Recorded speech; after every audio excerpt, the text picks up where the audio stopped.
Dugas, tu disais il y a quelques jours, la semaine dernière, il y aura un clash entre Ben Arfa et Emery à un moment donné. Merci de le relever. On pensait pas que ça arriverait si vite quand même. Mais non, mais attends, Il n'y a pas eu de clash encore. Non, mais là je vous arrête dans vos bisous. Là. Il y a un clash de quoi? De qu'un entraîneur, il prend pas dans la liste un joueur qu'il considère pas compétitif, et donc c'est un clash pour vous. Je savais qu'à un moment ou l'autre, ça allait mal tourner l'histoire. Ça sent pas bon quand même pour une première semaine de mariage. C'est quand même moyen. Il n'y a pas beaucoup de nuits d'amour là quand même. Bon, je sais pas sûr. Moi. Ah bon? Tu sais, Eric, il y a une nuit d'amour. Mais autant qu'il n'y a plus d'amour. Bon, bah oui. Non, mais après, moi je suis d'accord avec Emery sur le fond. Sur la forme, absolument pas. N'importe quel joueur de n'importe quelle équipe qui vient d'arriver, voilà, tu l'affiches pas comme ça dans la presse. J'ai l'impression qu'il enfonce, qu'il appuie, voilà, et qu'il tourne encore son pied et que voilà, il remue le couteau dans la plaie. Voilà, je trouve que sur la forme, c'est pas bien. Voilà, ça se fait pas comme ça. Si tu as envie de mettre un joueur en valeur, en plus Puel avait expliqué comment ils avaient réussi à le remotiver, à lui redonner l'envie. Voilà, après des mois et des mois assez compliqués. Voilà, je trouve qu'il y a une technique à avoir avec certains joueurs que tu ne peux pas avoir avec d'autres. Ça fait partie de la psychologie que doit avoir un entraîneur. À ce niveau-là, je trouve que ça n'est pas bon. Après, sur les performances. Mais attends, juste sur la forme quand même, restons là-dessus. Ouais. Parce que sur le fond, on a ton point de vue, on pourra le développer. Mais donc toi, tu dis que Unai Emery devrait faire une exception, devrait adapter sa méthode à Ben Arfa, parce qu'il est particulier. Avec tout le monde. Je pense que tu ne peux pas avoir le même discours avec tous les joueurs. C'est pas plutôt à Ben Arfa de s'adapter à Emery? Mais de toute façon, il va être obligé. Il n'a pas le choix de toute façon. Ben Arfa, je vais te dire une chose, il n'a pas le choix. Mais je trouve quand même que la méthode de Emery est contestable. Voilà, tu ne peux pas parler avec tous les joueurs de la même façon. Et c'est ça la psychologie d'un entraîneur. Mais justement, il y a d'autres joueurs quand même qui doivent passer dans la considération de l'entraîneur avant Thème Ben Arfa quand même. Mais qu'est-ce qu'il a fait à Thème pour mériter donc que on s'occupe un peu plus de lui, ou on mette un dispositif pour lui, ou je comprends pas là. Non, mais c'est vrai qu'on se pose la question. Ce matin, il s'entraînait tout seul. Premier match de Ligue des Champions. Voilà, le gamin, il s'entraînait tout seul au camp des loges. À un moment ou à un autre, qu'est-ce qu'il a fait pour mériter ça? Alors, qu'on lui demande de faire plus, c'est normal. C'est normal pour moi. À Thème, il n'a aucun statut. Certains en ont. Dans une équipe, ça a toujours existé. Il y a des joueurs qui ont des statuts. Il y a des passes droits. En faisant un peu moins, qui ont un peu plus. Bon, ben voilà, ça a toujours existé.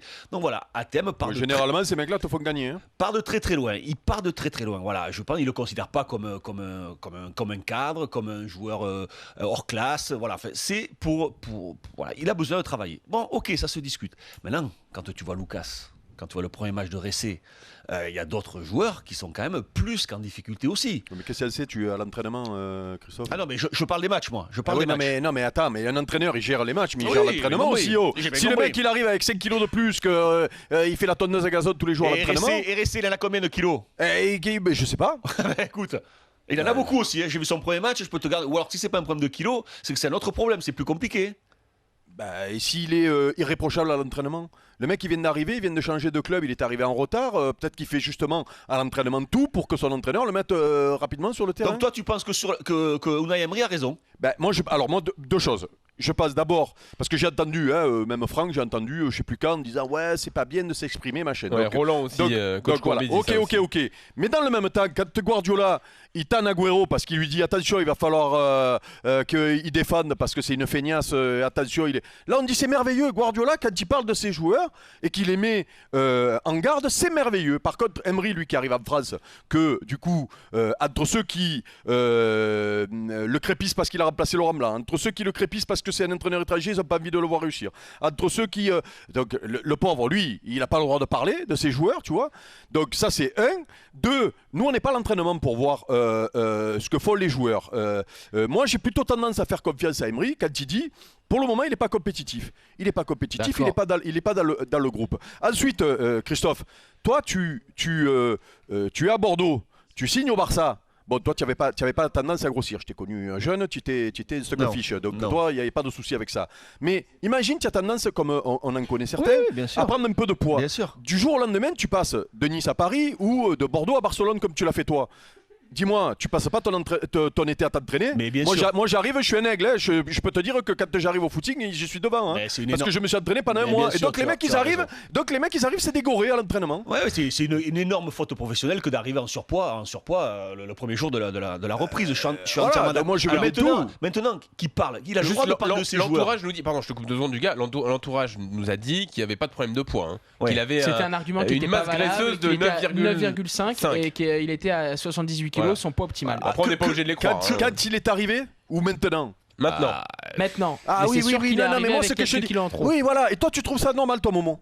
Ah non, mais Tu moi, passes de je Nice, donne pas tu mon passes avis de sur- Nice. Je suis pas payé à donner mon avis. C'est vrai, il nous disait tout à l'heure, Mohamed. Tu passes de Nice à Paris. Momo, il en a rien à foutre, il a plus de 10, celui de masse graisseuse. Il en a rien à foutre. Ça va pas. Non, mais n'abordons pas Non, ce mais sujet, après messieurs. que Unai Emery, il parle de ses joueurs, il a le droit, c'est son devoir. Il a raison de les secouer. Mais j'ai l'impression qu'il secoue quand même toujours le même. Sur le match que j'ai vu, sur les 4 premiers matchs que j'ai vus du Paris Saint-Germain, il y a d'autres joueurs à secouer aussi. Qui s'en prennent à Ben Arfa, je le dis, sur le fond, je suis d'accord avec lui. Sur la forme, je trouve que c'est un peu de manière assez systématique et toujours le même. Il n'y en a qu'un qui saute comme par hasard qui n'est pas dans le groupe ce soir. Et ouais.